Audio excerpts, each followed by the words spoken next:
ఎంతమంది కోసం బతుకుతాడో వాళ్ళని యాడ్ చేస్తుంది. రావిశాస్త్రి గారు ఒక కథలో రాస్తారు, ఆయన గురించి మంచిని కానీ చెడని కానీ అనుకోరు అని. అంటే ఆయన ఉన్నాడు పోయిండు అనేది కూడా లోకం పట్టించుకోరు.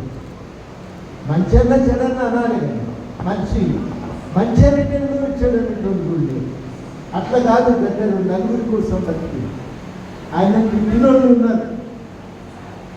ఈయన చేయబట్టి కట్టడి చెదిరిపోతుందని, సమాజం పాడైపోతుందని తిట్టిన వాళ్ళు ఉన్నారు. ఈయన చెయ్యగా మేము మనుషుల్లాగా బతుకుతున్నాం అనుకుని తలిచినటువంటి వాళ్ళు కోట్లాది మంది ఉన్నారు. ఆ కోట్లాది మంది ఉండబట్టే ఇలా గద్దెని ఆడుతున్నారు. ఆయన తెలంగాణ ఆత్మ గద్దరికి అర్థమైందంటే వేరెవరికి అర్థం కాదు. ఈ సమాజము ఆత్మగౌరవం కోరుకుంటారు.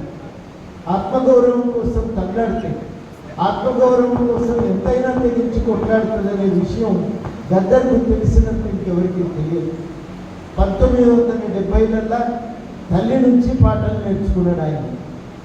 తల్లి నుంచి పాటలు నేర్చుకుని ప్రభుత్వ శాఖ ఉంటుంది కదా, పబ్లిసిటీ అండ్ డిపార్ట్మెంట్, వాళ్ళతో పాటు ఆయన పాటలు పాడారు. వీళ్ళందరూ కలిసి ఆర్ట్ లవర్స్ అసోసియేషన్ అని నరసింహరావు గారి ఆధ్వర్యంలో ఒక సంఘం పెట్టుకొని పాటల గురించి మాట్లాడుకునేది, పాటలు రాసేది, దిద్దుకునేది, పాటల ప్రోగ్రామ్స్ కచేరీలు నడిపేది, సాంస్కృతిక కార్యక్రమాలు నిర్వహించేది. బయట ప్రజలు పోరాటం చేస్తున్నారు, భూమి కావాలి, భక్తి కావాలి, ఆత్మగౌరవం కావాలని పోరాటం చేస్తున్నారు. ఆ పోరాటాలు నడిపెట్టున్నారు. మీరు పాటలు బాగా పాడుతున్నారు కానీ మా గురించి ఎందుకు పాడారు? ఆ ముచ్చట నడిచింది వీళ్ళకు. వాళ్ళు నడిచిన తర్వాత ఈ మాట చాలామంది కళాకారులు చెప్తారు. మీరు ఆ ఉత్తరాంధ్రలో ఉన్నటువంటి కళాకారులు వంగపండు ఎంత విపులంగా రాసిపోయి విషయాలన్నీ 2 గంటల ఇంటర్వ్యూ రాయలే. ఆయన ఇంటర్వ్యూ ఇస్తే ఆ ఇంటర్వ్యూలో ఇవన్నీ విషయాలు ఆయనకు శ్రీశ్రీ లాంటి వాళ్ళు పోయి మేము కూడా రాయగలం కానీ ప్రజలకు అర్థమయ్యే భాషలో మాకు కాదు, నువ్వు బాగా రాస్తున్నావు, ప్రజలకు అర్థమయ్యే పాటలు రాయమని ఆయన అడిగింది. ఆయన అయితే నేను రాసుకొస్తా అని తెల్లారి మీటింగ్కు పాట రాసుకొని పోయిన అంతా మాట ముచ్చట ఆయన్ని లేచిపోబోతుంటే, అవును కదా మనం వంగపండును పాట అడిగింది కదా, రాసిన వారిని అడిగింది. అప్పుడు ఆయన పాడిన పాట ఏంటంటే యంత్రం ఎట్లా నడుస్తుందంటే పాట పాడి.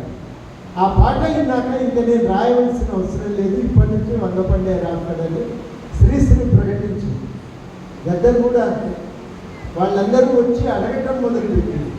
అయితే ఇప్పటి నుంచి పాట రాస్తే మనం వాళ్ళ కోసం రాద్దామని నిర్ణయించుకొని వాళ్ళు పాటలు రాయటం మొదలుపెట్టారు. మొట్టమొదట వేసిందంటే ఆ భూమి భాగవతం అని మొట్టమొదట ఆయన దాన్నే ఒక కథారూపకంలాగా వేసేది. మధ్యన చిన్న ముచ్చట పాట చాలా అద్భుతంగా ఉంది. నేను మొట్టమొదటిసారి అది విన్నది విరసం దశాబ్ది ఉత్సవాలు. అది విన్నాక చాలా ఒక ఉప్పెనలాగా ప్రజల్లో ఒక భావోద్వేగాలు చెలరేగి. ఆ భావోద్వేగాలు ఎంత చెలరేగినాయంటే 2006లో కరీంనగర్లో ధూమ్ధాం పెడదామని కరపత్రం వేసి పోస్టర్ వేసి, ఆ పోస్టర్లో గద్దర్ పాట బలంగా ఉంది, ఫోటో పెద్దగా ఉంది. ఆ ఫోటోను ఊర్లో అతికిస్తుంటే ఒక ఆయన వచ్చి అన్న 100 రూపాయలు ఇస్తే తీపిస్తావా అని అంటున్నాడు. ఏది గద్దర్ ఫోటో ఉన్న పోస్టర్ నాకు కాపీ ఇస్తావా, 100 రూపాయలు ఇస్తాను అంటే ప్రజల్లో పేద ప్రజలకు ఆయన ఒక ప్రతినిధి, వాళ్ళ గొంతుక, వాళ్ళ చైతన్యానికి జెండా అది గద్దర్.